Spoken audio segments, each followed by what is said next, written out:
Hi, welcome to Op-Ed TV in collaboration with War Docs Podcast. I'm Colonel Retired Doug Soderdahl, an Army urologist, and I'm going to shoot it over to my guest here, and he'll introduce himself.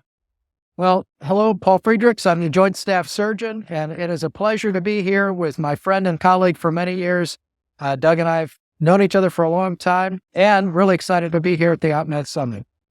All right. Well, it's good to have you, and I just really appreciate your time, coming on and talking to me. We just got finished, listening to you give a lecture. You're the Joint Staff Surgeon.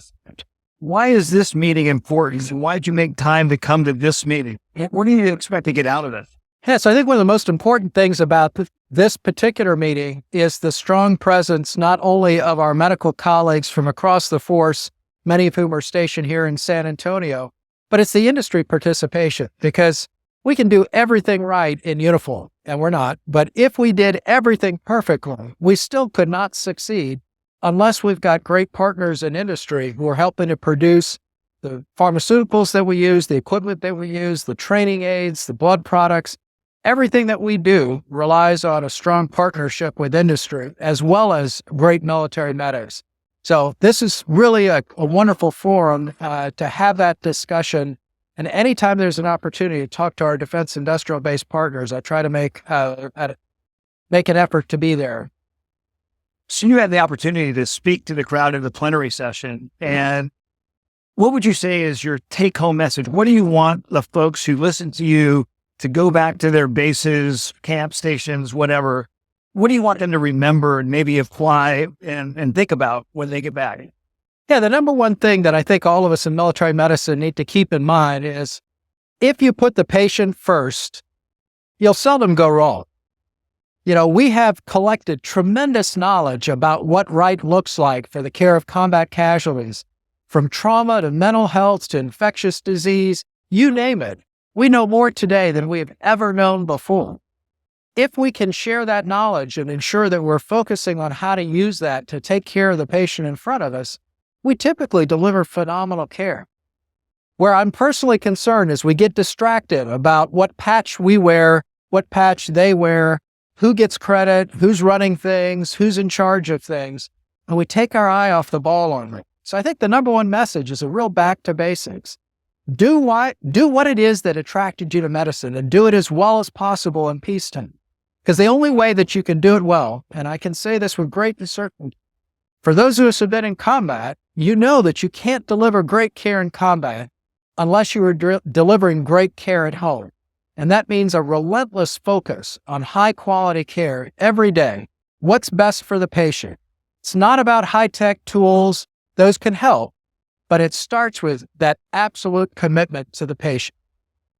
So one of the things that I really enjoy when I listen to you talk, you say this, wherever you go, is that the physiology is not that much different between a Marine and a soldier and an airman.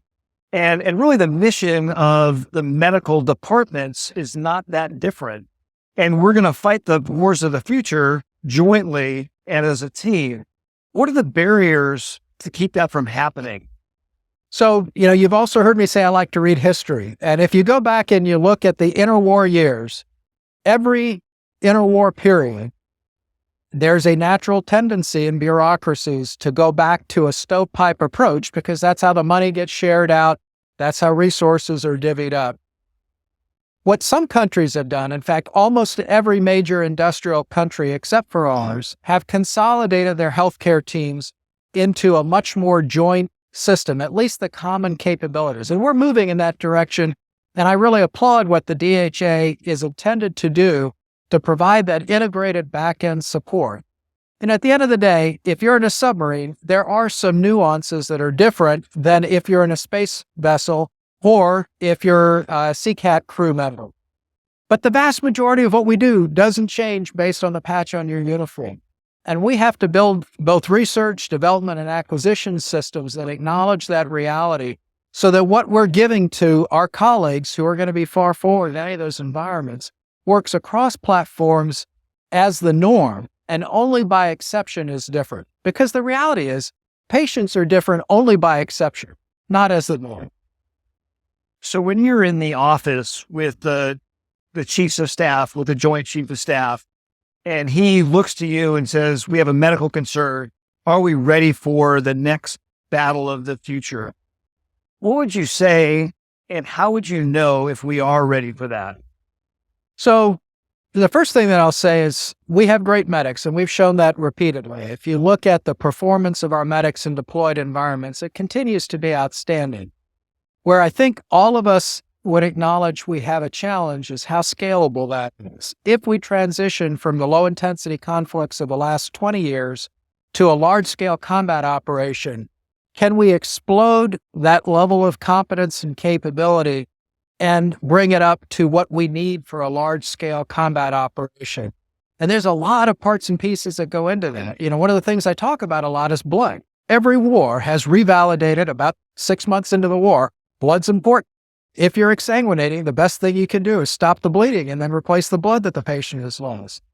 Our ability to generate enough blood or blood substitutes is going to be a critically important part of how well prepared we'll be for future conflicts. We can do it very well at the scale that we've required for the last 20 years. Now we have to build out the ability to do that at a much larger scale, using both whole blood products, and we hope, thanks to great work that DARPA is doing, some blood substitutes that they're working on right now. And you can pick almost every aspect of medicine and have that same discussion about, here's what we're doing well today. How do we scale that for a much larger demand in a very short period of time? And it forces you to step back and say, just what I said a few minutes ago, you've got to deliver great care as the norm every day. And if and when we can say we're doing that at every facility every day, then I'll look anybody in the eye and say, I'll take these medics anywhere because they deliver great care every single day. Now, you've been in this seat as the joint surgeon, and you've had some incredible circumstances happen while you were in this job. We've had COVID happen. We've had Russia invade Ukraine. What are some of the lessons learned that you've been able to gather that you don't want us to forget as we, go through a period where we don't have a pandemic or there's not a large scale war going on? What are the most vital lessons that you've learned that you want to pass on? I'm going to sound like a broken record, Doug, because the first one is what I've said several times already. Put the patient first every time.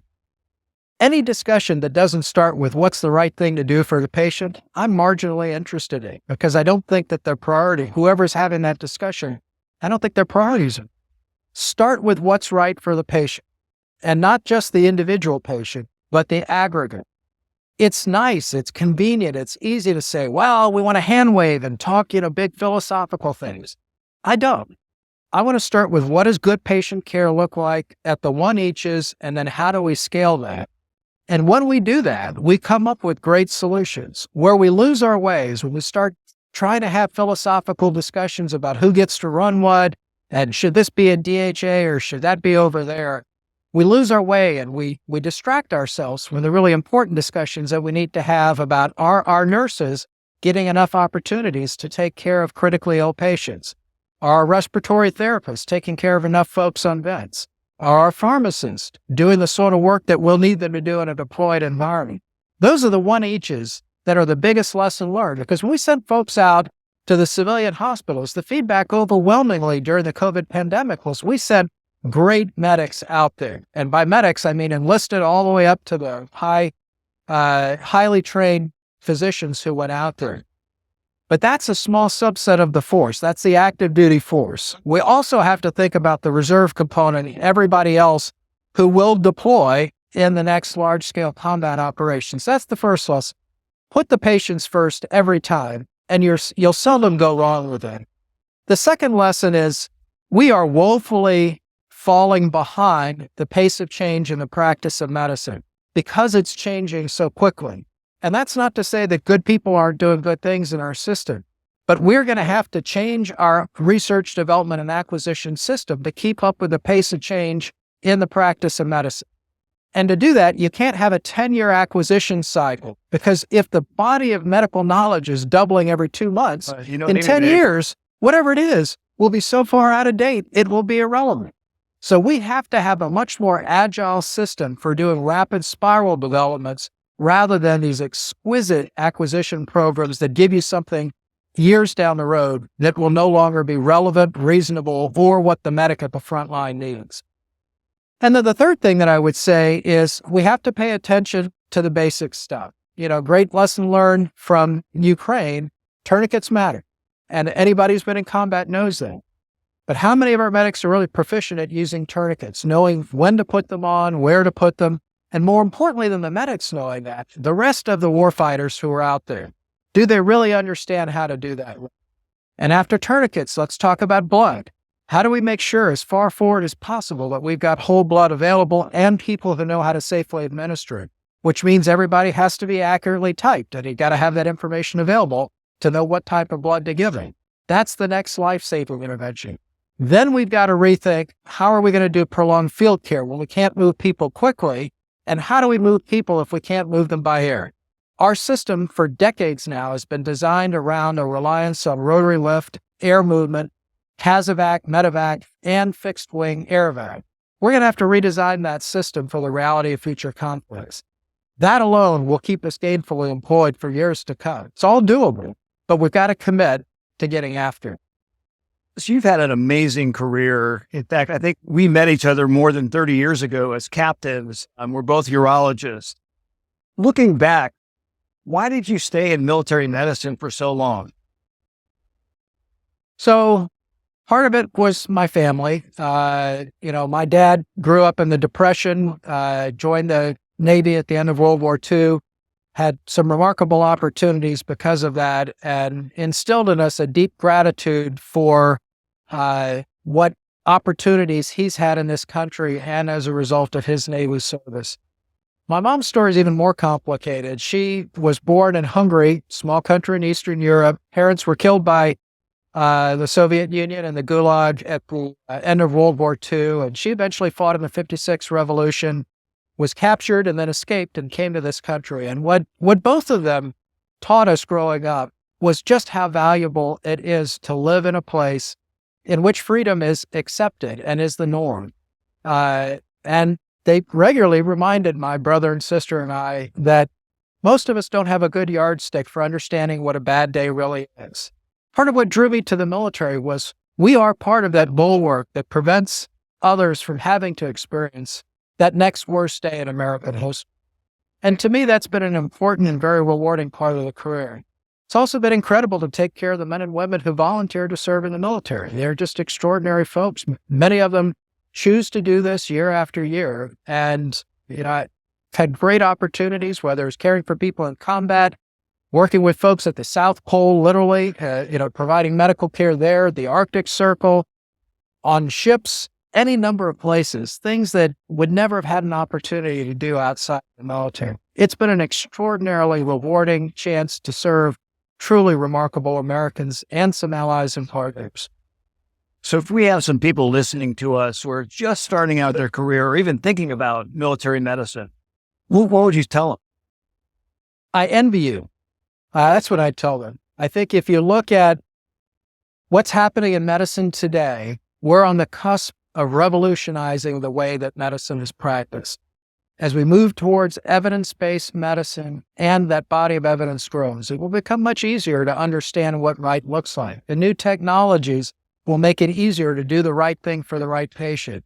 As we look at all of the patients, not just what works for a small subset, but what works for different ethnic groups and for both genders, what works across the spectrum of that population that makes up the United States of America, I think we're finding tremendous opportunities to improve healthcare. And I envy the folks who will help us figure out how to leverage those opportunities.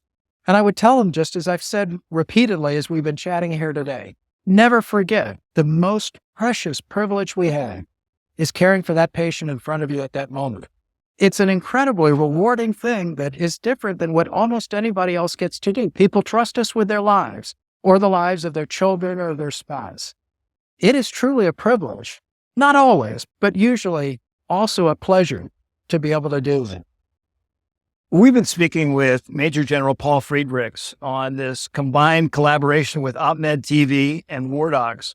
Paul, thanks for your time. Thanks for your service and best of luck in retirement. Thanks, Good to talk to you. Good to talk to you too.